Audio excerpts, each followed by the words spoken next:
Ladies and gentlemen, welcome or welcome back for the first time to the Electric Vibe podcast. My name is Kurt Hoffman. I am one of three co-hosts on the show. My man Hucky Austin is with us today. Hucky, how you doing, sir? I'm doing well. We got hit with a massive amount of snow over the Yeah. last couple of days, and it is supposed to be spring, but we're dealing with this. So we're kind of shoveling out here in Minnesota, but I am doing fine. And no shamrocks are growing in Minnesota at this very minute, I imagine, on the St. Patrick's Day, and no room for the I see it shamrock. white as I'm looking out my window. I think our guest that's coming on today has seen plenty of that. He lives in the Syracuse area. Those lake effects snows are no joke, as you know. Also, David Silva, the Electric Man, could not be with us today, but we'll have him back on the next upcoming episode. With us, probably stepping in at some point today, is special guest Eric Rogers from the Paisley Five&Dime, who works closely with the PRN Foundation and has put on a number of events surrounding Prince-related artists and what have you. And he's got a Midwest Paisley celebration taking place in late August that he's going to give us more information about. There's going to be some special guests, which he's going to reveal himself on the Paisley Five&Dime show this week on the 20th of March, 2026. Before I let our first guest in, he's already in the green room. I'm going to give a little bit of background. So Bob Halligan Jr., this is a name many of you may not know, but I'm going to tell you, you're going to know the songs that he's written. So you know the songs, you just may not know his name. He's the man who wrote the only outside track on Judas Priest's biggest album ever, Screaming for Vengeance. He did it again on Defenders of the Faith, and then 40 years later, he came back and did it a third time on their Invincible Shield album, a song called The Lodger, and it's based on an Alfred Hitchcock silent movie, considered one of his early masterpieces. He co-wrote Rise to It and Read My Body with Paul Stanley of Kiss and Gene Simmons. He wrote Don't Close Your Eyes for Kix, co-wrote it, their highest charting single, which went gold. He's placed songs with Cher, Michael Bolton, Blue Oyster Cult, Joan Jett, Humble Pie, The Guess Who, Jennifer Rush, and Rick Emmett of Triumph. He sang on records with Billy Joel, Michael McDonald, Darlene Love, and Felix Cavallari of the Rascals. His voice sold you M's, Folgers Coffee, and Miller Genuine Draft Beer. He also coached Jim Henson's Muppeteers in a recording studio.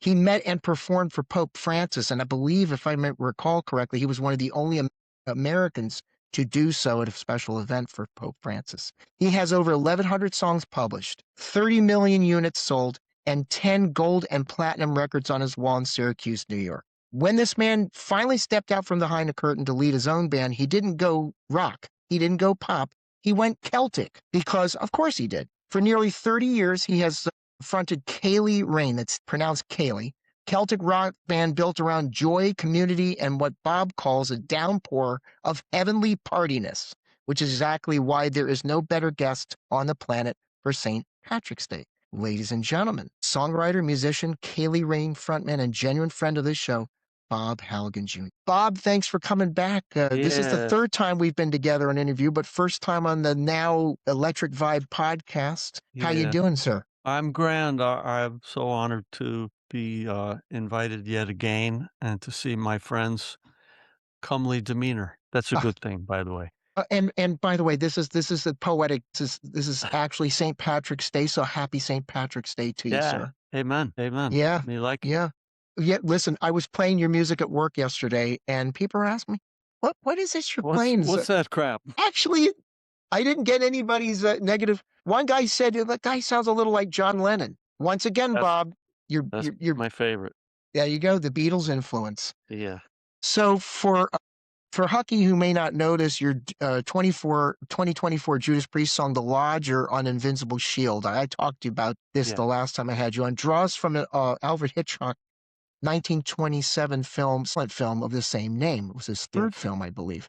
And you and I talked about so can you take us inside how a century-old Hitchcock thriller becomes a 2024 Judas Priest track? Okay, so in 2017, my band and I were commissioned to do a score for this silent picture and to perform it live. So it's a great challenge and a pretty scary one. So I wrote the score and sent it to the band, and they all learned it. And the deal with a movie from 1927 is that the men have more makeup than the women, and everybody's overacting in a bizarre, cartoonish sort of fashion. And even though it's a Jack the Ripper type of story, the modern viewer seeing this thing, and in black and white no less, is going to start giggling as soon as the movie gets going. And so I thought, I've got to write something very, very heavy. And so I drew upon my Judas Priest. They're back there someplace. There's another one up there, but that you can't see. My Judas Priest experience, and wrote the heaviest thing I could think of, Mr. Sinister, Demons, Death, and Destruction kind of deal as the main theme for the movie. And then the next summer, Linda, my wife, and I went to Albany to see Priest do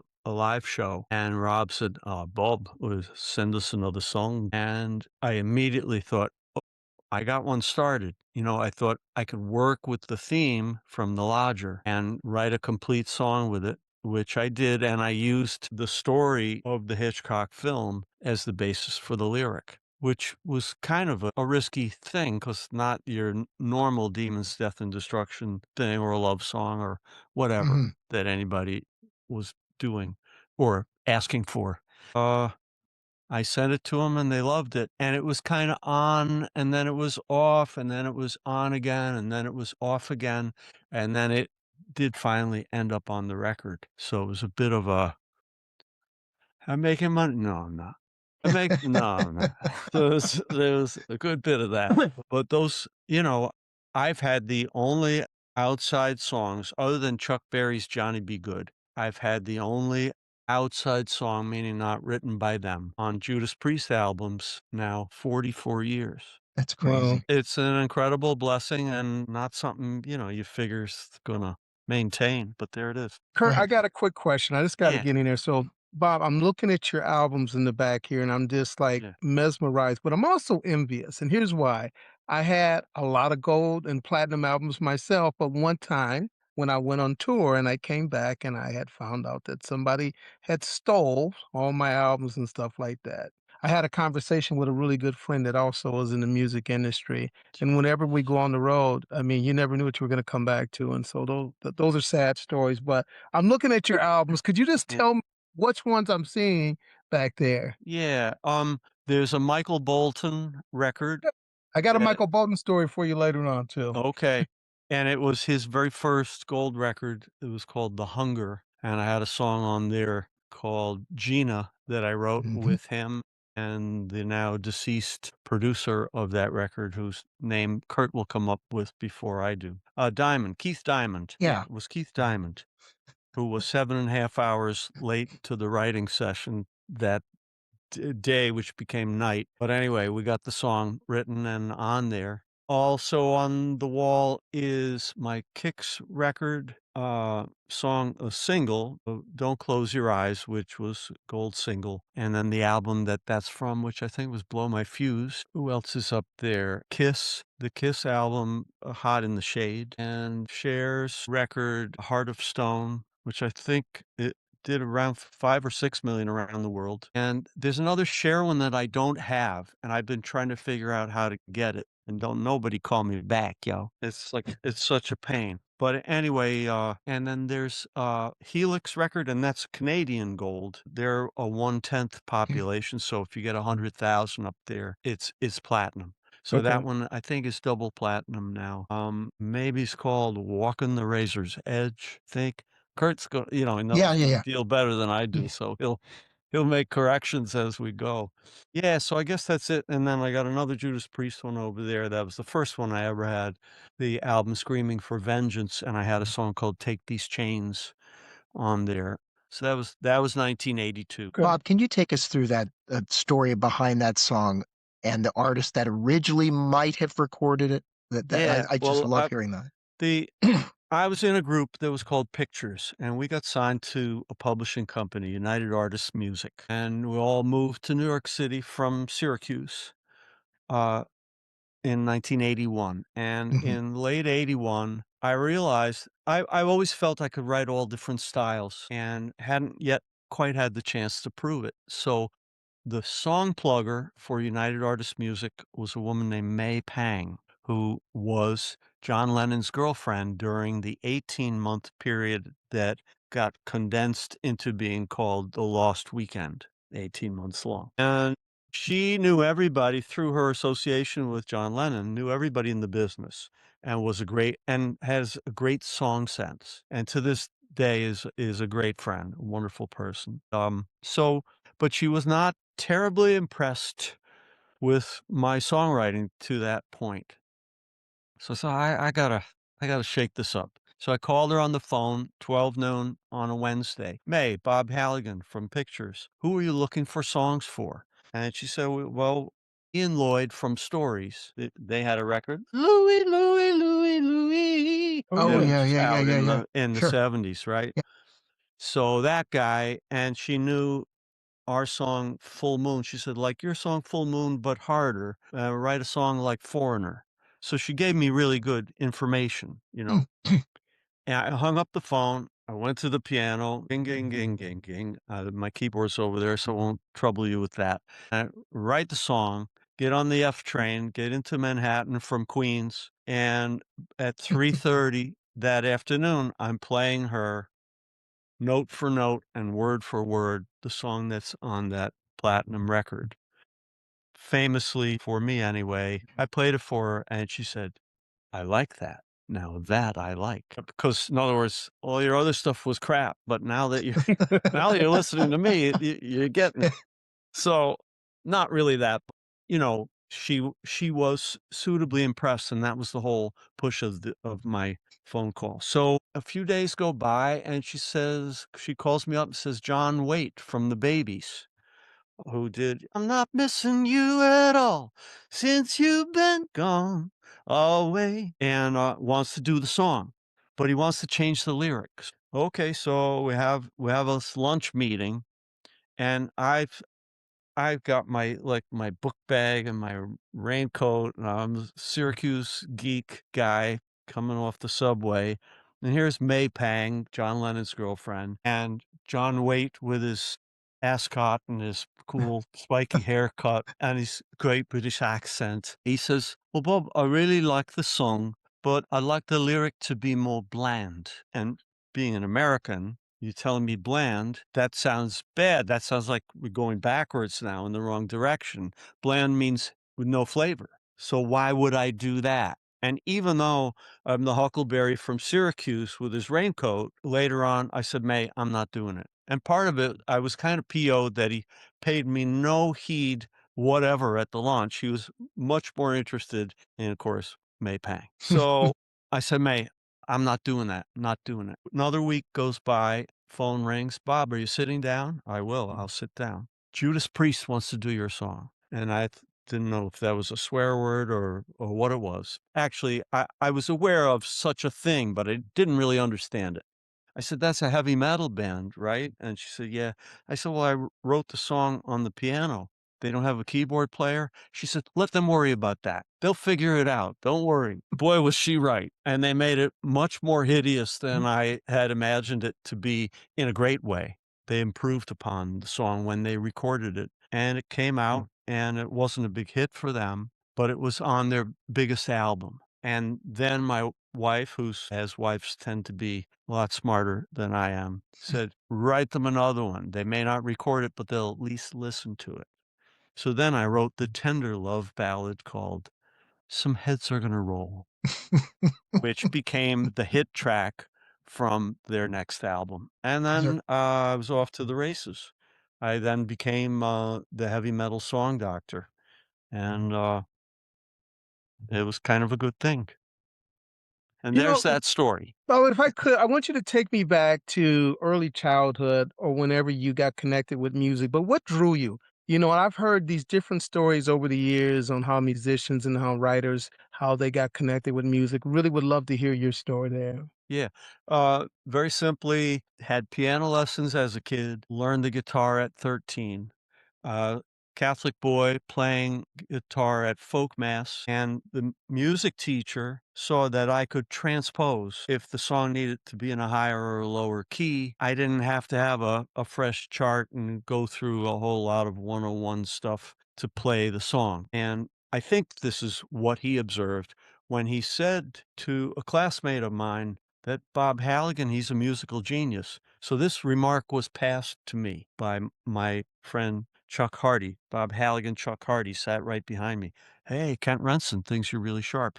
So I went home that night. I was 15, sophomore in high school, and sat at the piano and wrote a song. Now, it's not a great song, but I came into school the next day and told my buddy Jim Gorman I had written a song because I was pretty jazzed up about it. So then we got to music class later in that day, and Mr. Renson, for whatever reason, was called away, didn't show up, and we were there's the classroom part and then the band room part. So all desks and stuff over here, and the tuba and the xylophone and the piano were in this room. The only reason I have a music career is that the piano was in the other room because Jim Gorman said, "Hey, Halligan wrote a song." And they go, "Oh, yeah, play it for us." Because I walked from here to here and they could hear me but not see me because I was shaking like a leaf. I got to play my song for these kids my age who don't think I'm Yeah. particularly cool necessarily. And I played the song and finish up. Uproarious applause ensues. And so the way I tell it to people is I was a decent baseball player, but I wasn't Mickey Mantle. Translate to now Aaron Judge. Then I took up golf, and I was a pretty good golfer and still not too bad, but I wasn't Arnold Palmer. Translate to now Scotty Scheffler. But this songwriting thing, I thought maybe that's my deal. So that was kind of the moment when it clicked in, and I said, all right, well, let's see what we can do. And 1,100 songs later, I'm still doing it. That's when I had you on a couple years ago. You've written a couple hundred songs since then. That's incredible, Bob. It's just. Well, Do you? So, what was the name of do you remember the name of the first song you yeah, it was wrote? called The Door is Open. And Oh, cool. I'm tethered to this thing here, Yeah, yeah. and the piano's not in the frame, but Oh, that's fine. it had a nice kind of waltz, jing, jigga, jig, jing, jigga, jing, jing, and Bob's your uncle and your songwriter, and now your publisher. That's incredible. Yeah. And I know for many who don't know, when you perform with either with Ceili Rain, your Celtic rock band, you also are, as many people were, and we've covered this before together, huge Beatles guy. Yeah. Oh, I mean, you were like millions of people all over the globe being able to watch them on the Ed Sullivan Show in real time. And that impact on you, I'm sure, you carry with it through this day. In fact, you and I talked about the lodger. You had taken me, I have to tell this story. yeah, you do. So back in 2024, when you had revealed that you were writing a song to me for Priest, I had you up for another interview, and the lodger they were putting out piecemealing tracks online on the socials, as a lot of bands do now, to preview an entire album. And the lodger came out, and I was like, this is great. And I said, hey, Bob, I noticed that they're playing in your hometown of Syracuse, New York. It just happens to coincide on my 54th birthday. I'm going to buy some lawn seats and a parking pass and get an Airbnb. And I let you know that. And you're like, no, listen, I'm not going to make any promises or anything like that. But, your connection to the band, you're able to, one thing led to another. You were able to get us backstage. You had two friends with you as well. Yeah. And I got to meet Rob Halford, the singer, who's an idol of mine. And you know that. Yeah. And had a 10-minute conversation with him about opera and singing, and it was just incredible. And got to talk to the other members of the band, and didn't lose my stuff in public till very much afterwards. But I will tell you, it was, and if I recall correctly, they had to cut the set 2 songs short because there was a hell of a rain and thunderstorm. Oh, yeah, there was, eh? You wanted to get home.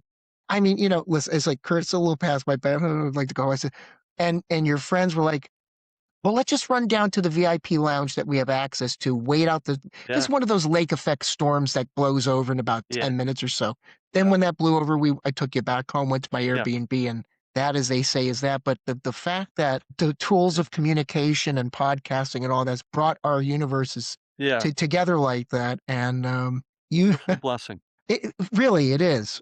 But there's that Lennon-esque way that you had the guide, the vocal for the lodger, and we talked about you got your Beatles in a Judas Priest song, particularly And that one. yeah, and it turns out that Rob heard that when he got the lodger. He sound a bit John Lennon, and then I kind of mistakenly, as it happens, told him that I portray Paul McCartney in a Beatlemania group, and he didn't change his expression. He didn't move. He didn't say anything. It's like, I guess I shouldn't have brought that one up. Who knows? You don't know. I was hoping he'd go, "Oh, really? That must be fun," but Hmm. He must have fixed been it. taking it in because I told you he's a huge Beatles fan. Lennon is one Yeah, of his favorites, yeah. actually. You don't necessarily hear it in the music, but No. I always thought Judas Priest had kind of a pop sensibility to begin with. I mean, Yeah. you look at heavy metal today, what's considered like modern heavy metal. I mean, their stuff. I mean, they have some heavy hitters still, but Sure. their stuff is, take these chains of a song of yours definitely is a pop song. Oh, yeah. With a hard rock edge to it, but it definitely has that verse, chorus, verse, and you have a nice bridge that leads to the Yeah. guitar solo. But And melody is no, the key, they're yeah, not he's afraid of melody, and when I was teaching at Syracuse University, whether songwriting class or film score class, my great frustration was that the students didn't really understand what I meant when I used the word melody, and we have 3 elements in music: melody, harmony, and rhythm. And mm, you can say timbre, production, whatever, but those 3 basic things and the way the melody interacts with the harmony and the rhythm is kinda number 1, and it was tricky to inspire enthusiasm for melody, but boy. I tell you, if you were teaching today, I don't know what you would tell students. I mean, all the yeah, different hot button topics, Bob. I think about generative AI content now and musical. I know I've never approached you on that. Kind of was like I know it's opening up a can of worms. yeah. But I notice a lot of musical structures, and I heard Sting in an interview not terribly long ago, talking about the lamenting of the fact that in a lot of pop songs today, there's no bridge. Oh, yeah. There's not a lot of bridges. It's all verse chorus. Now you could say early rock Right. and roll was kind of verse chorus, but there was a certain and craftsmanship that you can talk to. You kind of still had that Tin Pan Alley mentality in a way Oh, yeah. you know, and the crafts of writing a bridge to get Yeah, to another transposition in a yeah, key of a song for or a sure. solo or what have you. Well, it's supposed to be, ideally a sense of you're home and then you take a journey and then you come back home. So home is kind of the verse and chorus that maybe you'll hear a couple times. But if it doesn't develop beyond that, I was home. But the bridge is kind of a classic opportunity to ask the question, Yeah. what if? And it works. The Brits call it the middle eight because it's 8 bars usually, and we deviate from that, and the Beatles deviated from that plenty, and John in his own solo work and stuff. Sometimes it's 9 Mhm. bars. Whatever, it's like the song, "All You Need Is Love." So, there's nothing you can do that can't be done, June, jugabon't, nothing you can sing that can't be sung, Ju boda boom. So it's a bar of 4, then a bar of Yeah. 3. John Lennon didn't know that. He didn't think about it. He didn't set out to do that. You do what's right for the song. But it's really good. I remember meeting a kid and I asked him what kind of music he did or listened to, and he said alternative. And I had heard a song of his and it was rotten. And I'm being sweet here. Uh, and and he said, "Well, I really like alternative." And I said, "Well, maybe you wanna learn what it's the alternative to. Mm. Maybe get some of the grounding, the one-on-one Sure. stuff Yeah. in terms of structure and melody and harmonic movement and all the stuff, tempo and length of the song and all the things, a title and an angle that piques people's curiosity rather than just lies there and is stuff Yeah. we've all heard 1,000 times. So there's Yeah. so many elements to a great song. It's a wonderful journey and you never ever really understand it or learn it. You just always taking a fresh Yeah. whack and you're hoping you get lucky. Thanks for sharing that. Also, I want Yeah. to welcome our brother Eric. Eric, what's up, man? How you Hey, Eric, feeling? how are you? Yes. I'm doing wonderful. How you doing, Bob? Bob, Grant, nice Hey, you it's great to joining. have you. And Eric, thanks for coming in. I know everybody's schedules are just, we're all Everybody's where we can busy. get in. So Eric Rogers runs an organization of the many things that Eric does in his life. You're a walking hat rack, Eric. I call him a jack of all trades. Definitely. So have you master of guys seen the none. movie Shawshank Redemption? Absolutely. Does anybody remember Red? That's Eric. Eric's the guy that gets things done. You just tell Eric Nice. what you want, and he can make it happen, man. Nice. So for sure. Bob, I got a question. I really want you. I'm always fascinated by musicians on how they walk through or they come to their creative process. So, like, tell us if there's a song in your head. How do you go about taking that from thought to getting it into the studio and making it into a song? Yeah. Well, it helps that being in the studio is this. My Pro Tools rig is over there. I can't really show it to you Yeah. exactly. Maybe I can, kind of, sort of, but you know what I mean, that we mostly have our home studios now. And as soon as I get something started, I mean, for these days, I'll use my phone, which I've turned off to be polite to you fine gentlemen. We appreciate it. Yes, but I'll record the idea, and it's super important to always record ideas because you think you're gonna remember it, and you don't. Especially, So yeah. and then I like to write the lyrics down so I can keep working the composition and the arrangement without having to remember the words. So, because you kind of two guys at once, right? Tin Pan Alley, or way back, there was a lyricist and a composer. And since the Beatles, we do it all ourselves. So I just hack away, and as soon as I'm close to the thing being right, I'll go and sing and play the song into my Pro Tools, and then I fix it as I go. And a lot of times the very first vocal will end up as the final one, whether on a Kaylee Rain record or the demo that I send to Rob Halford or whomever it is, and I'll tune it up a little bit because it's probably a little sour in places.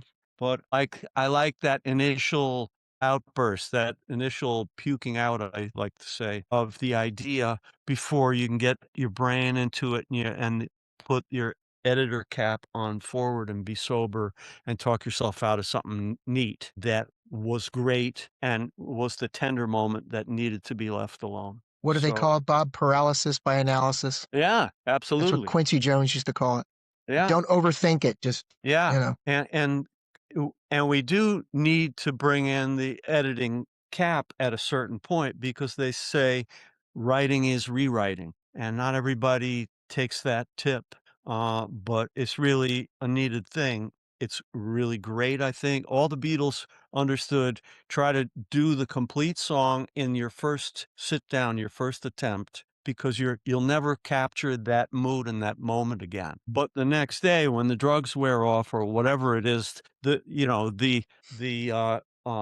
excitement over that first thing, and you say, "This is really great, but holy crap, this is awful. These 3 lines make no sense," or "The bridge is too high for me to sing," or "The chorus is not gonna pull them in, I gotta whatever it is, and then your song is not finished until the crappy parts are as good as the good parts, and that's a thing I always would preach to my songwriting students, and I preach it to myself, because I wake up the next day and even now, and I go, "Oh boy, what was I thinking over here?" It's you just but you have to delay that, editor's moment until the first outburst, uh, is true and natural and out.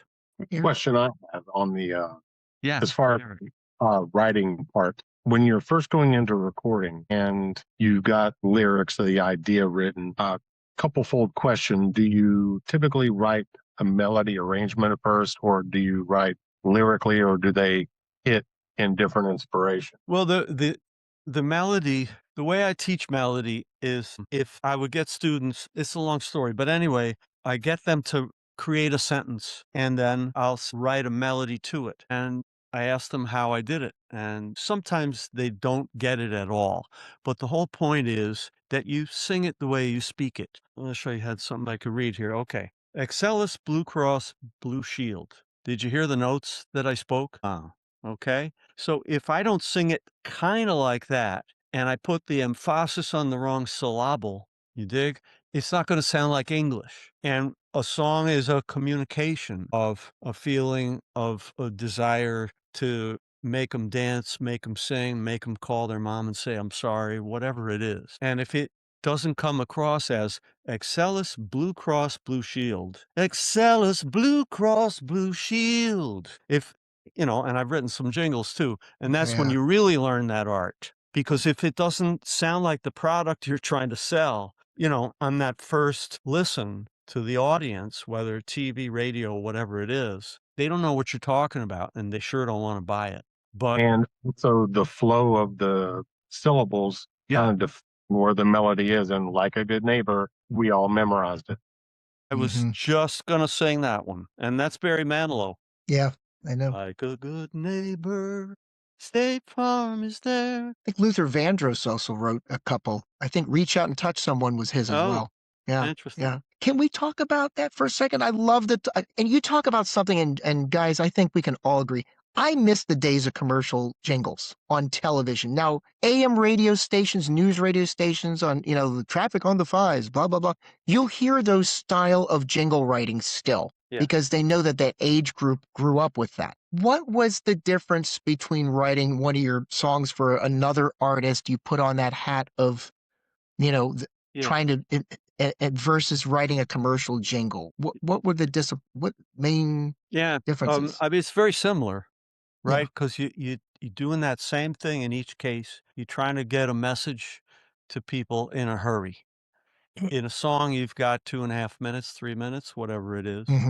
In a jingle, you might have 8 or 9 notes. So it's putting heart into it, making it musical, and making it appealing. Appealing was probably the word that I saw most in readouts about. I wrote a Coke International one, I wrote a Folgers one, and wrote a bunch of them.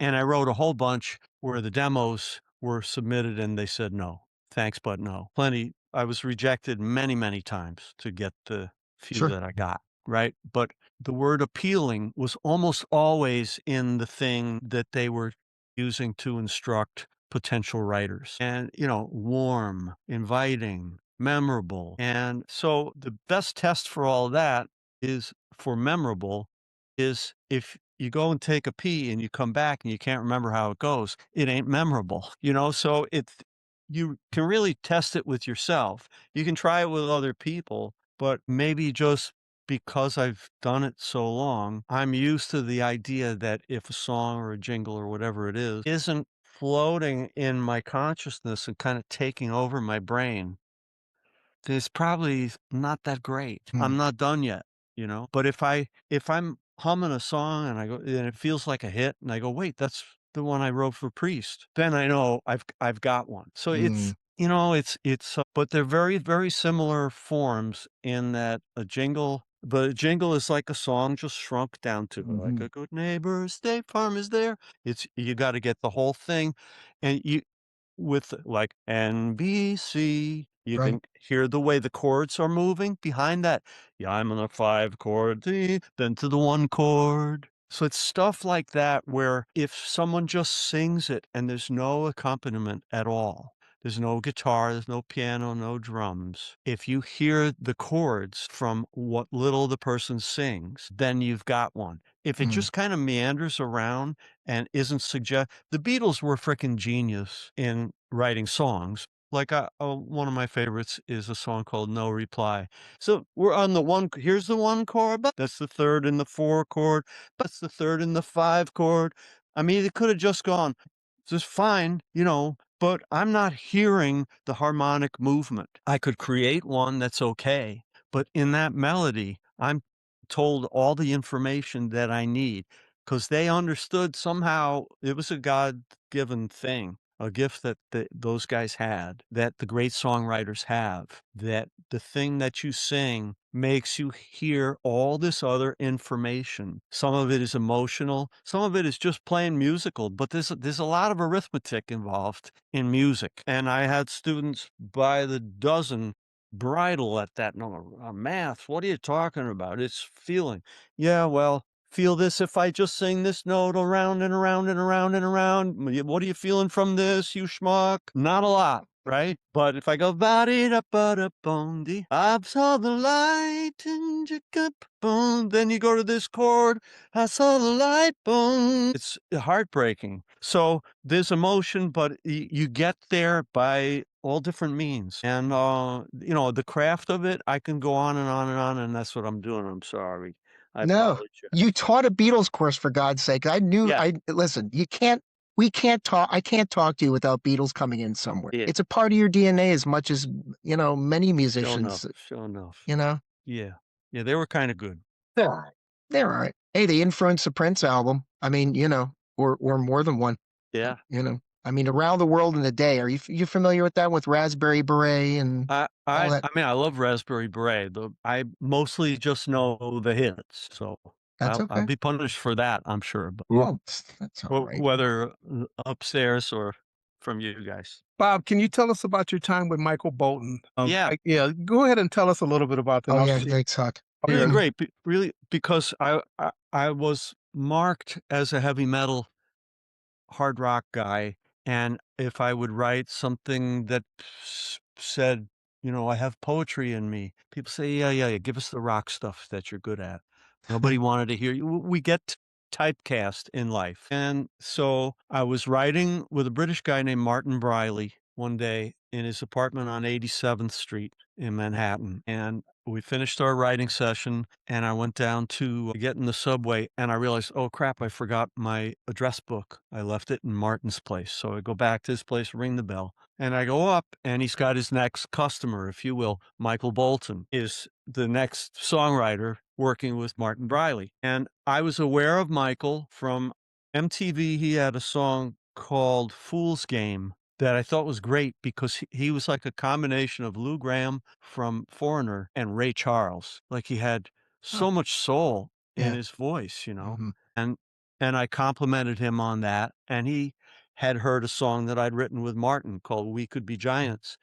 And he loved the song and he loved my voice on the demo. So we kind of had an instant mutual admiration society, which was great. So this was in, I want to say, maybe December of 1985. So in January of 86, Michael's publisher calls my manager and says, Michael would like to write with Bob. So this is before Michael had the big hits. And so it turned out we both lived in Connecticut. And so we arranged for me to go to his house in Trumbull, Connecticut. And we worked on a song, and it came out really well. And we went in the studio and recorded it. And we had a little disagreement that day, which kind of forged a bond between us. We worked our way through it. We talked it through, communicated, did it the right way, did the demo, and it was all high fives at the end. He's a guy with a lot of torque and a lot of enthusiasm, and makes it feel like a team sport, when you do something with him, which is great. And then we went to the China Club and heard Mark Cohn's band sing a few songs. They were called Supreme Court, if I remember right. And then we're riding home he's going to drop me off at my place in Connecticut. And he said, Bob, I got this song that I'm doing. The record company, Columbia Records, really likes it. And he plays me his demo of a song called Baby, That's What Love Is All About. Two hearts that find a way somehow to keep the fire burning. And I listened to it, and I'm aware of him through this Fool's Game sort of hard rock, fists clenched, edgy kind of long hair stuff, And he's playing me this very mild, sort of middle of the road, we would call it, song. So he says, what do you think? And I said, Michael, I think you're going to lose all your hard rock fans. He said, well, the record company, I've made all these albums with very minimal success. And, Al Teller, the head guy at the record company, he really wants me to stop giving my hits to Laura Branigan or Kenny Rogers or whoever he was writing songs, and then they would go to those people. Laura Branigan had the first big record of How Am I Supposed to Live Without You in 1983. So So two things we can glean from this. Number one, that was his very first real hit.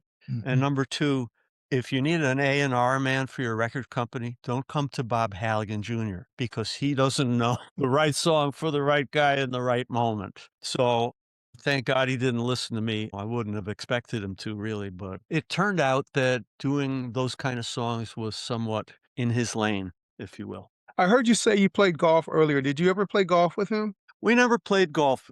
He came to the game later. Yeah. We were both baseball guys growing up, and he came to golf later on. And sad story. He's not doing well now, and I am hoping to go and visit him. He lives in Westport, Connecticut, and has, I guess, brain cancer, but he's been home for a couple of years now, and so we're not going to play any golf, and he may not know who I am, but I'd still like to see him one more time. But I wrote 9 songs with Michael Bolton. 7 of them got recorded, 6 of them on major records, and I had a hand in that, but Michael's music business engine light vibe karma was so strong. That's what made all that stuff happen. And he was in a period where he could sing the phone book and everybody would go, what a great song that is. So it was really, but 7 out of 9 is a track record that you do not see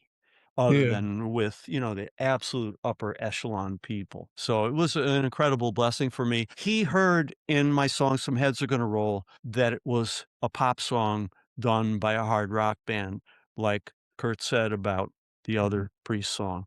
So he knew I could write pop music. And so we were able to do some really great stuff together. And I'm really proud of it. And I miss him. I went to a lot of his shows over the years since then and stayed in touch.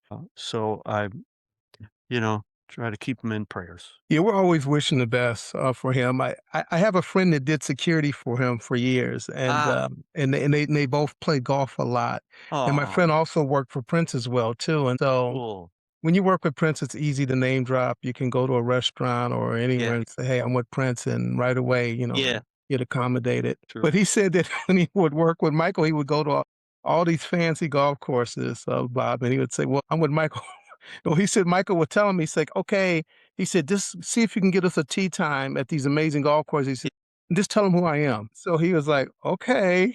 So he said he'd get to the course and, he talked to the folks in the clubhouse and they would be like, who? Who are you talking about? But he said Michael always just insisted, like, just use my name. And a lot of times people didn't know or recognize it. So never met Michael, but I always thought that story was pretty funny. Yeah. And he became a good golfer. Yeah, that's what I hear. I don't know how good, but he was a really good hitter in softball. So I know he was hitting his drives well down the fairway. Yeah. It's all hand-eye coordination, right? Yeah. A sweet guy and a wonderful sense of humor. His Rodney Dangerfield was really very, very funny. Got a friend of mine who actually played softball with Michael and is saxophone player that toured with him for the last several years. And actually, that same guy used to play in a Purple band as well. He played on the Diamonds and Pearls tour. Jason Peterson Delaire. Wow. That's right. Cool. He did play for it's a small, I'll tell you, when you get into the universe and Paul Peterson, I don't know if you know who St. Paul Peterson is, but that's his one of his relatives, members of his family. They're known as like the Von Trapp family of Minnesota. Ricky Peterson plays keyboards for like Stevie Nicks, and he's played for a gazillion artists outside of the Prince universe. They've all played. I mean, Paul Peterson played, for Kenny Loggins, for Steve Miller Band. Big time for Steve Miller. Crown Heights Affair. You're going to throw that name in. That's a lot of talent when you can play with heavy hitters like that. You got to be a serious person. You got to really be able to bring it and show up on time and do all the stuff. There's so much to it, as we know. And it's not only Paul that brings it. His brother Ricky did a lot of production for Prince and many others. Also played with Fleetwood Mac, Stevie Nicks, his brother Willard, and at one time they had 3 of the Peterson brothers playing in Steve Miller Band at one time. Yeah, they're all just incredible players. But I'm surprised you don't know them, Bob. But you You probably do the 6 I- degrees of separation. Yeah, it's not far. It's never far, I find. Yeah, I wanted to ask you, since we have a moment here, Yeah. the second part of the earlier question, you were talking about, get that first take out, get it recorded. Do you really know of any times? I hear so many people say as they're writing and recording that the first take is typically the best. Is it because of the emotion that you Yeah. just can't replicate a second, third, or fourth time? It's a great question. Your brain comes into it. As soon as you've done it once decently well, your brain starts to take over and issue all sorts of dumbass commands that your spirit has to either reject or attempt. Yeah, that first one, it might be imperfect, but it's pure of spirit. You're just trying to communicate the thing. And then on the next one, I'm trying to sing. Well, the first time you were being part of the song. And so it's hard to get back there. Some people are great at it. Some are way better than others at doing take after take, particularly people who are very facile, really sing in tune and in rhythm and keep their full timbre and stuff. I almost always I'll be on take number 9, and I'll go back to the first one. I go, "Oh, crap, I could have stopped 47 minutes ago," "This is getting silly here." So that's really, the best way I can say it is you're immersed, you're in the moment. It's like kissing your wife or your girlfriend, and then the photographer says, "Well, can you do it again? The lighting wasn't right." Okay, and and you're doing it, and it's okay, but it isn't that natural. I'm gonna kiss my Right. baby kind of thing. Yeah. The That second time is posed, no matter how you do it. Yeah, so it's really kind of that. And then there are other elements where maybe, for me, not being a great guitar player, it might be the 3rd or 4th one that I finally start to find the pocket for it. It starts to relax a little bit. Maybe I was rushing or logy or whatever it is. So it's all comes down to discernment. You have to be the person who can say, "Oh, well, that's the best one, and I know why," instead of trying to make it perfect. You can't allow perfect to be the enemy of the good or the great. Excellent. Yeah. Yes, Eric. Oh, no, go ahead. Oh, I thought you said I thought you saw your hand up. Okay. So, Eric, I'm going to take one of your questions if you don't mind. I had scripted for you. So, Bob, I have to mention you're one of the only Americans invited to sing at a papal gathering of 100,000 people in Italy, and you Yeah. got to meet Pope Francis. So what does it mean to bring people together around something larger than yourself, and what was it like being in that space in that moment with all those people? Well, I was scared to death for one thing. There were maybe 60,000 when I sang. And I sang, it was like Kaylee Rain karaoke. I sang to a track of my band, a song called Stomp that I wrote with my friend Rick Kua. The main thing at first was to see if the mic was on because the singer before me, a wonderful gospel singer named Lois Kirby from the UK, she went to start her song and the mic wasn't on. And I thought, I can't let that happen to me, or I've gotta, start with some melismatic vocalizing or just, "Hey," just anything to be sure the mic is on. And once I knew the mic was on, I was okay. And I was running all around the stage and had a big choir behind me helping out and stuff. But, you know, y you don't sing for the Pope, you sing before the Pope because you got 60,000 people baking in the sun and they're losing their will to live. So you're there to try to be all perky and entertain them. But the experience being a cradle to the grave Catholic, and Pope Francis being, in my eyes, the greatest living human in my lifetime, to be there was so huge. And he gave his speech. I was 35 feet away from him Mm, when he gave his talk to the 100,000 people. And he was so genuine, so without guile. And he had a great sense of humor mm, because you could hear people laugh. I didn't know what the heck he was saying. It was all in Italian. And then after he spoke, there was a receiving line, which I was told I'm apt not to be put in. But at a certain point, Marco, the fellow who ran the thing and brought me over from the States, he's organizing the line, and he goes, Bob, and he points at the ground next to his feet, and I'm not sure and he goes, Bob, like, get over here. I'm not, 3 strikes and you're out, schmuck. So I wake up and realize I'm going to be in the receipt, and my heart is pounding out of my chest, and I go over, and I've got the photo over there. I can't show it to you, but I got the forehand handshake going with this man, and I said to him, trying to remember what I said. I said, Stati Uniti loves you very much. Grazie, signore. So I gave him a little Italian. I showed him that I was from the States. He could tell with my long hair and stuff that I was probably a music guy because he hadn't heard me sing. And this was just before he was coming over to the U.S. later that summer or fall, whenever it was, in 2015, to be in Philadelphia, and he went here, there, and everywhere. And he was telling me about that, and he said, and I think by this he meant pray for me, but he said, remember me. And I said, I'll remember you, believe me. And I started to cry, and I walked back to my spot on the stage, and I was crying so violently, this is really the right word for it, that Marco came over and hugged me because he probably thought I was going to vibrate myself right off the stage. I was that overcome to be in a moment like that where, just for anybody who gives darn about such things, the feeling of the presence of God in that place and the community that was there, all for one for all kind of thing. It was just stupendous. And my wife allows me to say it was the greatest moment of my life. And it really was. It really was. Thank you for sharing that, Bob. No, I know. That's a powerful. So anybody got any questions you want to hit them up with? You've done so well with your questioning. I appreciate it.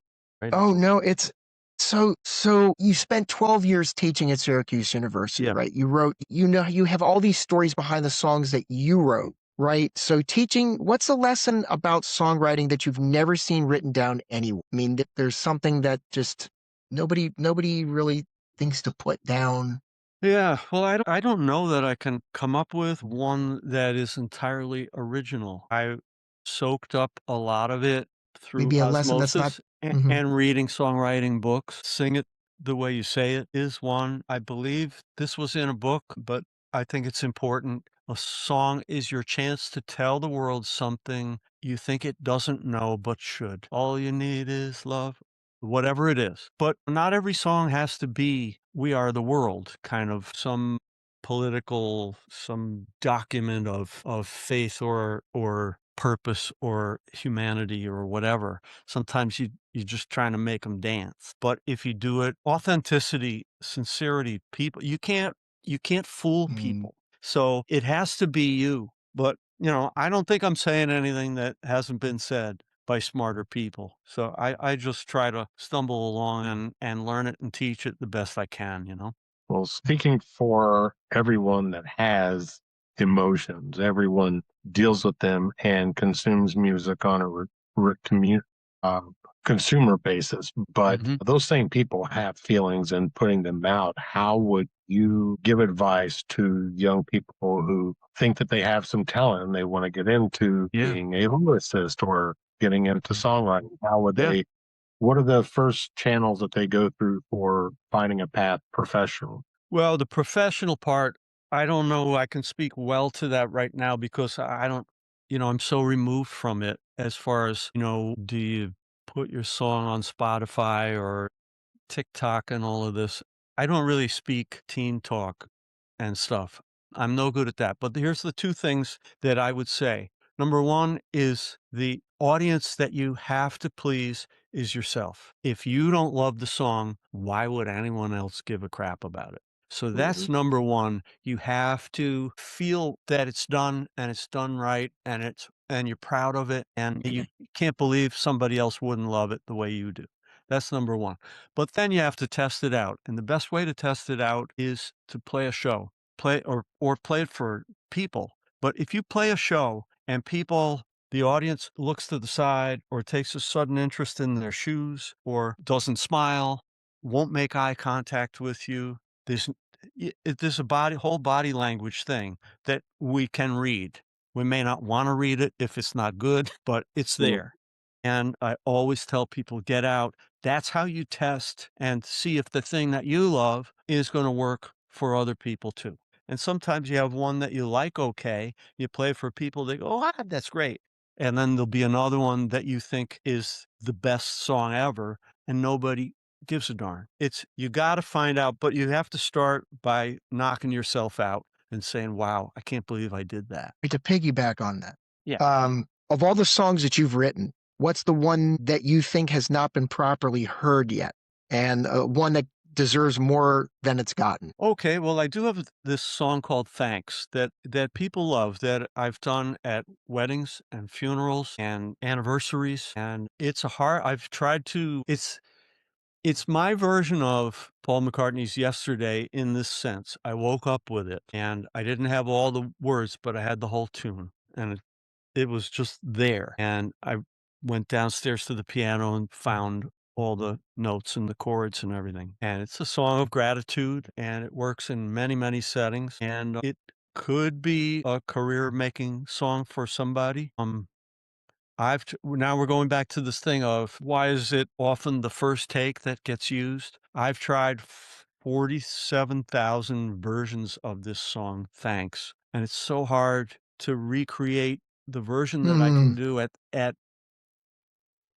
at my father-in-law's funeral because I'm so in the moment and I'm so doing it for him and for our family who's sitting there. Whereas if I'm on Pro Tools on my microphone and there's no audience and nobody gives a rat's patoot what's taking place or knows it's happening, it's pretty hard to conjure up that same connectedness, that same genuine, I'm in the moment and making it happen and I've given you and leaving it all on the field kind of thing. It's almost So, like it's had a Grateful Dead like thing. Grateful Dead were famous for putting these new songs out in their concerts and stuff, but yet never recording them on a proper album because the audience was a necessary element for them to bring the song out. So you're that song, I guess, and if I remember correctly, when I interviewed you a while ago, that was one of the quickest songs you ever came up with. I think was yeah, Thanks, right? That was one that just kind of it was just sitting there, and I said, "Thank you." You know, a lot of times literally. songwriting is, stuff is dripping down from the sky, and you just gotta find a good place to stand so you can catch it. Got it. Got it. Thank you. We'll have a link for it. And it's on the Erasers on Pencils album for Yes. those playing at home. There is a recorded version of it, but some songs are just meant to be played live, I guess, Bob, and that's the whole point. It's hard to know. It's hard to know. I still think somebody would find it useful. What's that line that Leonard Nimoy says in one of the Star Trek movies? Nature abhors a vacuum. Yeah. So, with that, I do want to mention, I mean, you have 2 gigs to plug as well, and I want to make sure we get this in there. So you have 2 separate gigs. You got one with the Ceili Rain Trio, and that's you, Joe, and Bill. You're going to be at the Blessed Sacrament Church Parish Center in North Towanda, New York. It's, the show time's at 7 o'clock. That's this coming Saturday, March This coming 21st. Saturday? Is that crazy? It's this Saturday already. And for more information, the number is 716-834-4282. We do have that. We'll put that up on the post-production. And then later next month, April 26, 2026, I have a friend who actually lives in this area. You're going to do your Paul the Beatle one-man show. It's a Springfield Performing Arts Ventures in Springfield, Massachusetts. It's a 2:00 matinee show. Oh, hey, that's all right. That's all right. There's plenty of Beatles fans all over the world. So, all right, guys, we're going to do the closing questions, and then we're gonna head on out here. Bob, really, thanks for taking your time out today. You guys, wonderful job. It's not easy to put something together like this, so thank you very much.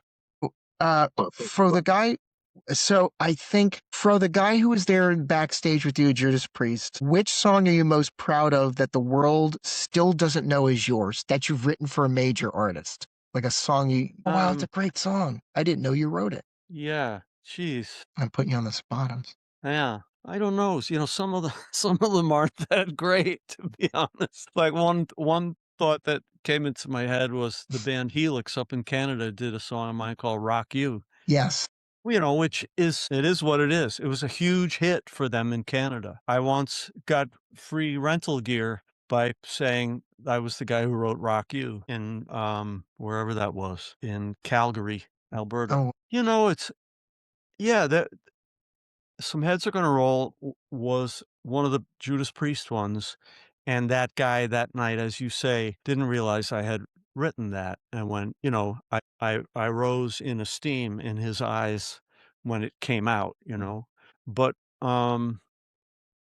I don't know, can I tell you a quick one? Just please. yesterday, I hear from this guy, Richie Stotts. You remember the Plasmatics? Yes. They had Wendy O. Yeah. Williams, right? Wendy away, yeah, with tape Passed away. across her. Yeah. Richie Stotts was the guy with the mohawk who was the guitar player, and so I wrote one song with him 40 years ago. Long story short, he's at a party, he's long out of the music business, and somebody says, "Hey, do you have any tapes from back then?" And he sends cassette tapes playing at the wrong speed and stuff, but there was a song I wrote with him called 909, 1986, early 86, and I could still remember the chorus, but no idea what the verse was, the guitar parts or anything. But the whole thing gets sent to this record company, and they're all excited to put a record out now. And he's proposing putting out the a cappella version of me singing the song on this CD. So you talk about stuff that's weird that comes out of nowhere. So that's one of those. But as far as songs that I've written that are really good, that I wrote a song called This Means War with Joan Jett that was in the movie Light of Day with Michael J. Fox, and Michael J. Fox plays guitar on it. And I Yeah. met him at the rap party at the Hard Rock, 1986. And I said, "I hear you've been stealing my licks." And he's only yay high, so I figured I could get tough with him. And I wouldn't get beat up. Anyway, you know, so many fun little stories, but you know, I'm not Prince. I'm not, nobody's gonna say, "Oh, I can't believe you wrote, what's the song that Sinead O'Connor did? Nothing compares to you. Nothing compares to you." You know, it's down a few rungs on the ladder from that. Oh, you're being humble, man. You're being Well, humble, but that I didn't with expect every any good less. reason. Um, well, I tell you, having you here on St. Patrick's Day of all things, and having you fine gentlemen here, we really appreciate you taking the time out. As I always like to say, you know, before we end each show, you know, it's always great to have our wonderful guests on and to keep having them on, folks. If you like what you heard today, or if you're watching this as well on YouTube, please hit the like and subscribe button down below. The more followers we get, the more amazing content, amazing guests like the one we have today will come on. And as I like to end every episode before I sign off, a rising tide lifts all boats. Hucky? Bob, I want to tell you, it was really a pleasure to be able to spend some time with you, to get to know you. You're a very charming individual, and you gave me some hope today. And here's what you did. Cool. With the advancement of AI and everything, and specifically in the music business, you know, I'm very concerned about the future. And just to hear someone like you have passion and talk about music, you know, it really, really brought some hope to me. So Cool. keep doing what you're doing, man. Yeah, I'm, man. I'm hopeful that real music will still be a thing here in Oh, yeah. several years that are coming. And one of the things that I always say, there's a lot going on in the world today. We all know that. And I just hope that we all can be kind and treat each other with some decency. Yeah. Eric? Bob, thank you so much. It was a Yeah, pleasure man. to get to chat with you here. Likewise. My statement is going to be a closing statement of, as someone who has been putting my emotions down in a notebook for years. I have 400 some odd things that I've written with full breakdowns of where the bridge and chorus and everything should be, but I'm not musically inclined. So there they sit. They're ready to go. To be able to share this time with someone, I don't just consume music on a listening level. I actually consume it on a feeling level, and that from the lyricist. So the songwriting, I just wanted to say it's a pleasure from someone on this end of it to share this time with you. Oh, that's great. Oh, I hope some of those get actualized along the way. It'd be nice, but like Yeah. you said, the success comes when it's finished. So just the fact that it's not here and it's on the paper, to me, it's Yeah. already a success. Amen. Amen. Good for you. Thanks for having me. Thank you for Excellent. being. Yeah. On that note, folks, we'll see you in the next episode, and have a great one. Peace and happy St. Patrick's Day.